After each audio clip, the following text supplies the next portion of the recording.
ഹേ guys, very good morning. Devu ആണ്. അങ്ങനെ big boss season 6 commoners ആരാന്നുള്ളത് പേരടക്കം ഡീറ്റെയിൽസ് അടക്കം അനൗൺസ് ചെയ്തിരിക്കുകയാണ്. ആദ്യമായിട്ടാണ് അങ്ങനെ ഒരു സംഭവം ഉണ്ടാകുന്നത് അല്ലേ. സീസൺ 1 തൊട്ട് സീസൺ 4 വരെ കോമണേഴ്സ് ഉണ്ടായിരുന്നില്ല. സീസൺ 5 കോമണർ ഓപ്ഷൻ വന്നു തുടങ്ങിയത്. നമ്മളുണ്ടായിരുന്ന സമയത്ത് ഗോപികയായിരുന്നു കോമണർ. അത് ആ ഓഡിയൻസിൻ്റെ ഇടയിൽ നിന്നാണ് സെലക്ട് ചെയ്തെടുത്തത്. എന്നാൽ ഇപ്രാവശ്യം നേരത്തെ കോമണേഴ്സിനെ അനൗൺസ് ചെയ്തിരിക്കുകയാണ്. എൻ്റെ പേഴ്സണലായിട്ട് അഭിപ്രായം എന്ന് പറഞ്ഞിട്ടുണ്ടെങ്കിൽ അതിപ്പോൾ അനൗൺസ് ചെയ്യണ്ടായിരുന്നു എന്നായിരുന്നു. കാരണം എന്ന് വെച്ച് കഴിഞ്ഞാൽ ഒരുപാട് പ്രഡിക്ഷൻ ലിസ്റ്റ് സംഭവങ്ങളൊക്കെ വരുന്നുണ്ട്. അപ്പോൾ അവരുണ്ടോ ഇല്ലയോ എന്ത് തന്നെയാണെങ്കിലും സെലിബ്രിറ്റി ലെവലിലാണെങ്കിലും ഇൻഫ്ലുവൻസേഴ്സ് ലെവലിലാണെങ്കിലും കുറേ ആൾക്കാരുടെ മുഖങ്ങളും പേരുകളും നമ്മളിങ്ങനെ കേട്ട് പോകുന്നുണ്ട് അല്ലേ. കുറച്ച് പേരൊക്കെ ഉണ്ടായിരുന്നെങ്കിൽ ആഗ്രഹിക്കുന്നുണ്ട്. കുറച്ച് പേരുടെയൊക്കെ ആ ഒരു ലിസ്റ്റിലുള്ളവരുടെ ഫേസ് പറഞ്ഞിട്ടുണ്ട്. പക്ഷേ ഇതേവരെ ഒരു പ്രഡിക്ഷൻ ലിസ്റ്റിലും കോമണേഴ്സിൻ്റെ ഡീറ്റെയിൽസ് വന്നിട്ടില്ല.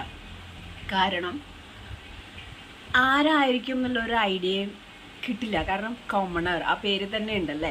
അപ്പോൾ ഇൻഫ്ലുവൻസർ സൈഡിലാണെങ്കിലും നമ്മുടെ സെലിബ്രിറ്റി സീരിയൽ സൈഡിൽ നിന്നാണെങ്കിലും ഒരുപാട് ഫേസസും കാര്യങ്ങളും വരുമ്പോൾ അതിനെ നമുക്കിങ്ങനെ എടുത്ത് പറയാം എന്നുള്ളതല്ലാതെ ഒരു റിവ്യൂവർ പോലും ഇൻക്ലൂഡിങ് മീ കോമണർ ഇവരായിരിക്കാം അപ്പുറത്തെ തങ്കപ്പഞ്ചേട്ടനായിരിക്കാം എന്നൊന്നും നമുക്ക് പറയാൻ പറ്റിയിട്ടുണ്ടായിരുന്നില്ല.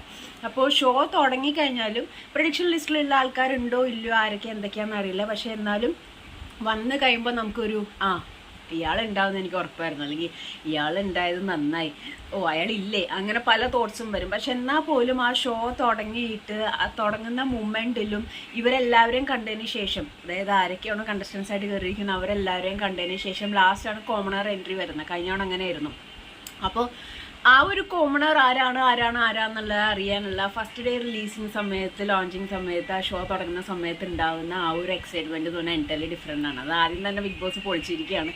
അപ്പോൾ ഒന്ന് മാറ്റി പിടിച്ചാലോ എന്നുള്ള വൈബിൽ നിന്ന് ആദ്യത്തെ ഒരു തുടക്കം കോമണറിനെ അനൗൺസ് ചെയ്തു എന്നുള്ളതാണ് എൻ്റെ പേഴ്സണൽ അഭിപ്രായമായിരുന്നു കേട്ടോ. അത് ആ ഷോ തുടങ്ങുന്ന ആ ഫസ്റ്റ് ഡേ ഈ കോമണർ ഇവരാന്ന് പറഞ്ഞിരുന്നെങ്കിൽ അത് ആരാന്നറിയാവുന്ന ഒരു എക്സൈറ്റ്മെൻറ്റിനെ ഇങ്ങനെ ഹൈ ബീപ്പിൽ നമുക്ക് പിടിക്കാൻ പറ്റുമായിരുന്നു. പക്ഷേ നമ്മുടെ കയ്യിലല്ല. ക്രിയേറ്റേഴ്സ് അത് അവരുടെ പ്ലാനിങ്ങും കാര്യങ്ങളൊക്കെ എൻ്റർലി ഡിഫറെൻ്റ് ആണ്. സോ 2 ഗേൾസാണ്, ലേഡീസാണ് കോമണറായിട്ട് കയറിയിരിക്കുന്നത്. നോക്കാം ഇവർ എങ്ങനെയാണ് കാര്യങ്ങൾ മാറ്റി പിടിക്കാൻ പോകുന്നത് എന്നുള്ളത്. എന്താണെങ്കിലും in advance wish you all the best.